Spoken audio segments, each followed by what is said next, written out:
La inclusión financiera es un concepto amplio, polisémico y multidimensional que pareciera se encuentra en constante evolución, construcción y debate. La pregunta es ¿por qué es necesario incentivar la educación financiera en sectores populares? Marina. Bueno, de eso vamos a hablar, Ezequiel, con un especialista. No vamos a disipar nosotros la duda, sino que lo vamos a consultar y para eso le damos la bienvenida al economista Ignacio Carballo, director de Ecosistema FinTech y Digital Banking de la UCA. Muy buenas tardes, Ignacio. ¿Cómo te va? ¿Cómo va? Hola Ezequiel, hola Marina, ¿cómo están? Muy bien por acá. Muy bien, muy bien. Bueno, empezamos a responder de a poquito, si te parece, la pregunta que hacíamos, ¿no? ¿Por qué es necesario la educación financiera en sectores populares? ¿Cuál es tu mirada respecto a este tema? Bueno, a esta altura no hay muchísimo que debatir respecto del por qué es necesaria la educación financiera, no solamente en sectores populares sin lugar a duda, pero en la Argentina toda, ¿no? En nuestro país tenemos un solo estudio en el cual nos hemos evaluado con una metodología que nos permite compararnos con otras economías de la región y Argentina ha salido última en términos comparativos en capacidades y conocimiento financiero. Así que por un lado, sin duda porque es una deuda pendiente, en segunda instancia porque es parte de la agenda de los distintos espacios multilaterales e internacionales que ocupamos, como por ejemplo el G20, como por ejemplo el Foro Económico Mundial, como por ejemplo la Agenda 2030 de Naciones Unidas. Y en tercer término, porque una Argentina que de nuevo ha excluido históricamente a su población de los servicios financieros, donde hasta hace no mucho tiempo atrás solamente 1 de cada 2 se identificaba usuario de servicios financieros, y ese 1 de cada 2, 8 de cada 10 retira todo el dinero el día 5 de cada mes de sus cuentas de ahorro. Bueno, tras la inclusión financiera acelerada y principalmente digital, sin duda la educación financiera se transforma entonces ya no solamente en una opción, sino en una obligación de política pública. Ignacio, hace unos 10 años hablábamos de analfabetos digitales y ahora se está hablando mucho también de esto, ¿no? De analfabetos financieros. ¿Cuáles son los aspectos que hacen a una educación financiera? ¿Qué conocimiento hay que tener o sobre qué ámbitos hay que manejarse? Bueno, 3 cosas para decir al respecto de eso. Primero que nada, un punto no menor, y es que la educación financiera ha de estar targetizada y también diferenciada en términos de los segmentos, no solamente socioeconómicos, sino diría también y principalmente o muchas veces etarios. ¿Bien? No es lo mismo educación financiera para adolescentes o en escuelas secundarias que educación financiera para el emprendedorismo o educación financiera para adultos y pensionados, ¿sí? En ese sentido, los contenidos, las tópicas, las rúbricas y también el abordaje va a variar. Actualmente Argentina tiene impuesto por ley de financiamiento productivo, tener del año 2018, imponer educación financiera en escuelas secundarias. Pero si algo nos dejó en claro la pandemia del coronavirus, y recuerdo, por ejemplo, aquel trágico 3 de abril del año pasado, en donde recordarán jubilados, pensionados, pensionadas, haciendo colas y desmayándose en las puertas de los bancos, sin duda no es algo que solamente limite a las poblaciones o a los segmentos más jóvenes. Ahora, en términos de tópicos, actualmente el gobierno nacional está circulando un manual de educación financiera en donde de nuevo los tópicos son los básicos: presupuesto del hogar, utilización de instrumentos financieros, categorías y conceptos de las finanzas, tópicos particularmente vinculados a la cuantificación de la tasa de interés, del costo financiero total, entre otros. Ahora de nuevo lo que cambia principalmente va a ser qué enfoque de todos esos temas es primordial, no solamente en cada contexto, y cuando me refiero a contexto ahí sí estoy pensando en un contexto socioeconómico, sino también en cada parte del ciclo de vida. Algo que sin duda, y de nuevo repito, no quiero ser demasiado repetitivo, pero es fundamental que ya no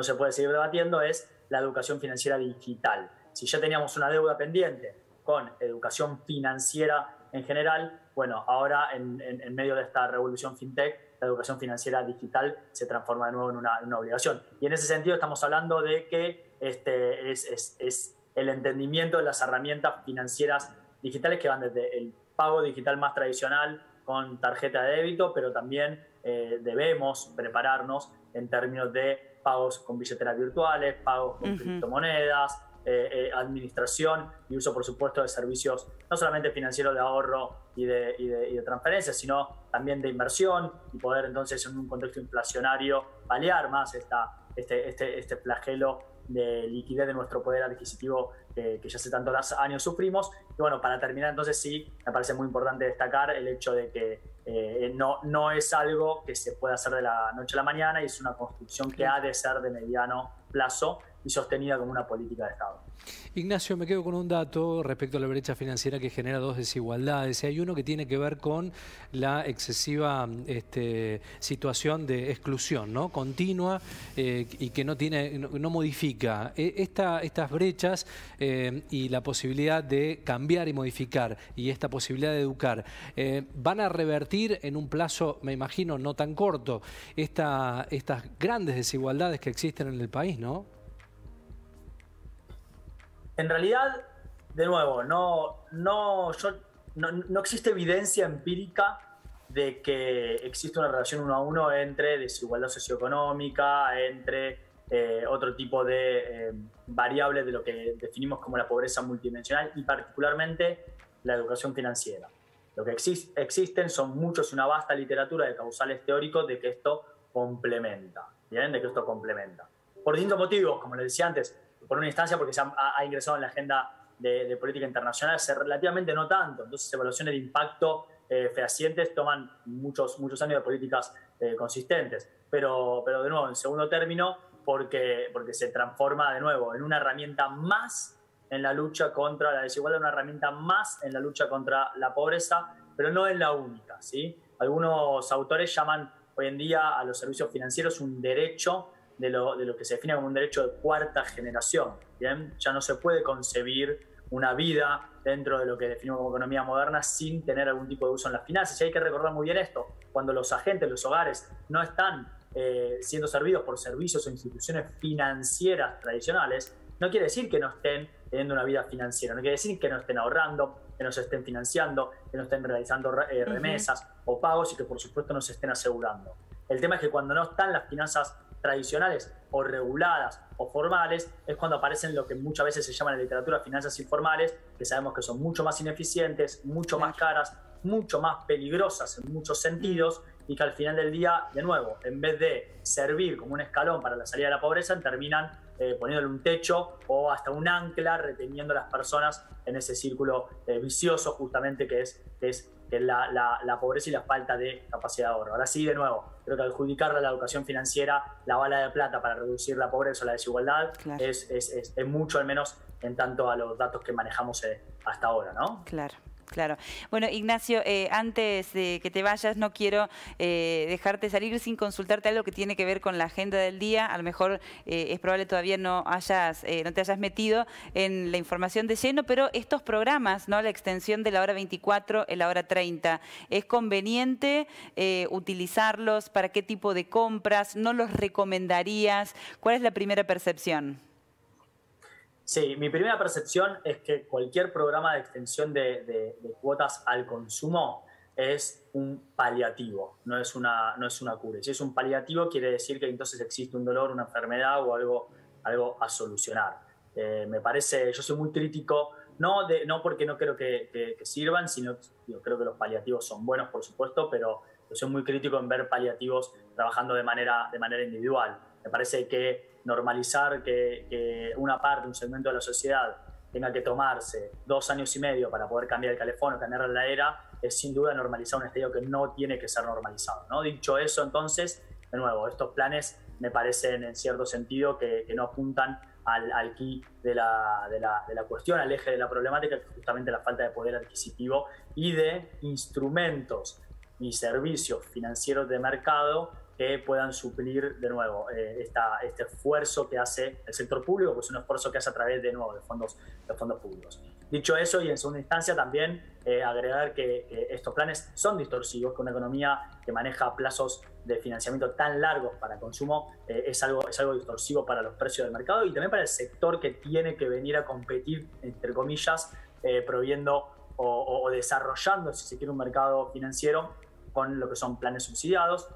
Y en tercer término, de nuevo, agregar como un diagnóstico que el hecho de que en Argentina no solamente no haya crédito hipotecario, pero que se paguen las casas en efectivo, si se paguen los lavarropas en 30 meses, claramente es un diagnóstico de que habla de lo mal que está la situación.